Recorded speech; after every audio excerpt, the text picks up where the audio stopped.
జై శ్రీరామ్. అందరికీ నమస్కారం. వెల్కమ్ టు న్యూస్ అఖండ. నేను మీ కస్తూరి శ్రీధర్. ఒక్కొక్కరైనా కానీ పో అంటే దానికి కూడా లేని ఫీలింగ్స్ వచ్చేస్తాయి. అట్టాడిది స్వామి ఈ పాకిస్తాన్ పడేటటువంటి అవమానాలు ఇన్ని కాదు, ఓళ్ళై పోతారు కానీ ఇంకెవరనైతే అసలు తట్టుకొని ఉండరు. పాకిస్తాన్కి సంబంధించిన ఇంకొక అవమానం, అది కూడా ఎట్టాడిదంటే ఇంకా ఎందుకులే చెప్తా చూడండి న్యూస్, ఇంక తర్వాత మాట్లాడదాం.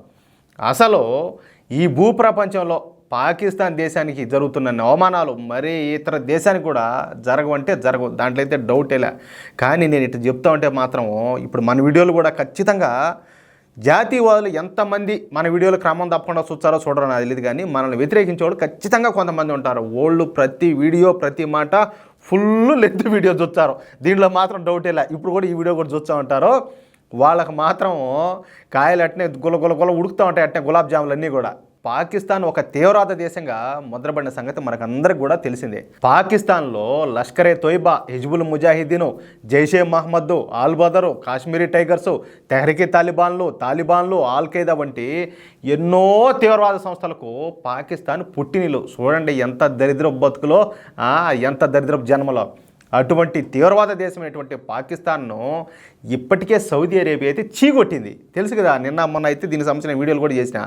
హజ్ యాత్ర పేరుతో సౌదీ అరేబియా వెళ్ళినటువంటి ఈ పాకిస్తాన్ పౌరులు తర్వాత అక్కడే తిష్టేసుకొని అడుక్కొని తినడం, లేకపోతే దొంగతనాలు చేయడం, లేకపోతే గలీజ్గా జేబులు కొట్టడం వంటి పనులు చేస్తున్నారంట.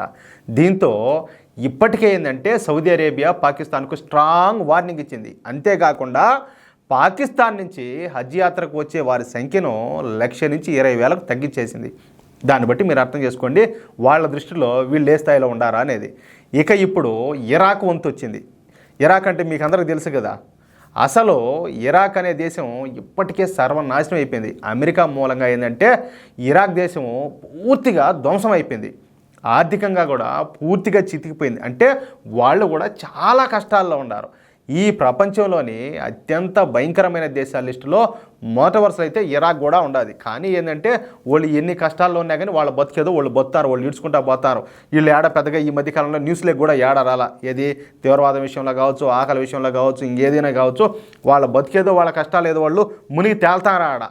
ఇప్పుడు ఆ ఇరాక్ కూడా పాకిస్తాన్ తీవ్రంగా హెచ్చరించింది. ఎందుకు తెలిసినా, పాకిస్తానీల మూలంగా తమ దేశంలో తీవ్ర పరిణామాలు ఏర్పడుతున్నాయని చెప్పి పాకిస్తాన్కు వార్నింగ్ ఇచ్చింది. ఎందుకంటే పాకిస్తాన్ నుండి ఇరాక్ వచ్చే పాకిస్తానీ పౌరులు ఇరాక్లో హ్యూమన్ ట్రాఫికింగ్కు పాల్పడుతున్నారంట. అంటే ఈ మానవ అక్రమ రవాణా అంటారు కదా, అది మనం సినిమాల్లో చూస్తూ ఉంటాం. మనుషులను ఏంటంటే దొంగతనంగా కిడ్నాప్ చేసేది, ఎత్తుకొని పోయేది, వాళ్ళ శరీరం నుండి అవయవాలని దొబ్బేస్తూ ఉంటారు, ఆ మాదిరిగా అనమాట. అంతేకాకుండా డ్రగ్స్ అక్రమ రవాణాకు పాల్పడడం లేదా ఇరాక్ వచ్చి అడుక్కోవడం వంటి పనులు చేస్తారంట. అంటే అడక తినేవాడు బుద్ధి యాడిపోయినా మారదన్నట్టు వీళ్ళ గలీజు శాటాలు, వీళ్ళ గలీజు బతుకులు, వీళ్ళ గలీజు వ్యాపారాలు ఆ మాదిరిగా ఉన్నాయి. అయ్యో నాయన. అంతేకాకుండా ఇది చూడండి స్వామి, ఇది చూడండి ఒకసారి, ఈ చిత్రం చూడండి. మళ్ళీ ఏడుండే వాళ్ళకంటే వాళ్ళ సానుభూతి పరులు కొంతమంది ఉన్నారు కదా, ఏం మాట్లాడతారో ఇంకా వాళ్ళ పాపం ఈ మాట ఇంక వాళ్ళ గుండెకాయలు ఎంతగా ఉడికిపోతాయో, వాళ్ళ కాయలు ఎట్ట జారిపోతాయో ఇంకా నాకే తెలియదు. తమ కుటుంబాలతో సహా ఇరాక్ వచ్చే పాకిస్తాన్ వాళ్ళు ఇరాక్ వచ్చిన తర్వాత తమ కుటుంబాలను ఇరాక్లో వదిలేసి వాళ్ళు మాత్రం పాకిస్తాన్ వెళ్ళిపోతారంట. ఏంద్రా స్వామి, ఏంద్రా నైనా అంటే కుటుంబాలను వదిలేశారంటే వీడు మళ్ళా పోతాడు అంటే పెళ్ళాం పెట్టినాడు వదిలేస్తాడా ఎట్ట అంటే వాళ్ళు అప్పుడు ఆడ ఎట్ట బతకాలా, వాళ్ళు ఎవరు ఆపన బతకాలా? ఇదేందో నాకు ఒకరు కన్ఫ్యూజన్గా ఉండదు. ఇదైతే ఈ విషయాన్ని ఇప్పుడు స్వయంగా ఎవరు చెప్పినారంటే నేను చెప్పడంలే, ఇరాక్ సంబంధించిన ఉన్నతాధికారులు వాళ్ళు వెల్లడించడం ఇది గమనార్హం అనమాట. ఈ విషయాలు విన్న తర్వాత యావత్ ప్రపంచం కూడా ముక్కు నెల్లు వేసుకుంటున్నారంట.